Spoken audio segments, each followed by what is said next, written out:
আসসালামু আলাইকুম বন্ধুরা, ওয়েলকাম টু সালমান ব্লগস। আমরা আজকে বাসার সবাই মিলে পিকনিক করছি।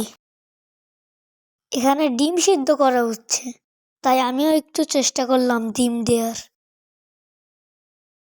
আমি ভয় পাই, আম্মু এসে ডিমটি দিয়ে গেল।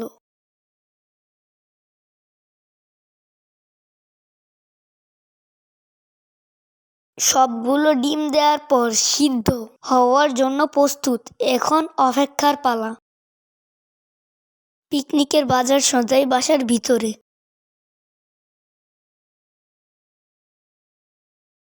এখানে সবকিছু কুটাকাটা হচ্ছে।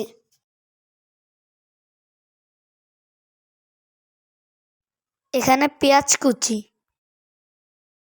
আর এখানে গোশ রান্নার জন্য প্রস্তুত। এখানে বাকি মশলাগুলো রাখা হয়েছে। এই যে দেখুন কি কি আছে। এগুলো ব্লেন্ডার করার জন্য প্রস্তুত। সন্ধ্যার পর রান্না শুরু করা হলো। এখানে ডাউল রান্না হচ্ছে। তারপরে আমরা কিছুক্ষণ এখানে মজা করলাম। তারপরে আমি ঠান্ডার জন্য রুমে চলে গেলাম। এসে দেখলাম সব পদের রান্না শেষ। এখন ভাগের পালা। এখানে বিরিয়ানি ভাগের জন্য প্লেট রাখা হয়েছে। আমার আন্টি ভাগ করছে। আমার আন্টির ভাগের কোনো তুলনা হয় না। সব কিছুই সমান, কম বেশ হয় না।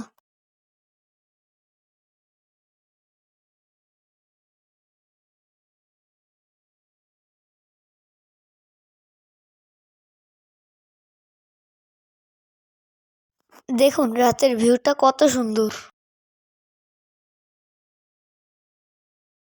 অনেক রাত হওয়ার কারণে আমার মন খারাপ। আমার মন খারাপ দেখে আমার একটি আন্টি ভাতের নাতনি তুলে দিল চেটে খাওয়ার জন্য, কিন্তু আমি তো খাবো না। ভাগ শেষে আমার খাবার নিয়ে রুমে গেলাম। আজ এই পর্যন্তই। ভালো লাগলে লাইক দিয়ে সাবস্ক্রাইব করে দেবেন। আল্লাহ হাফেজ।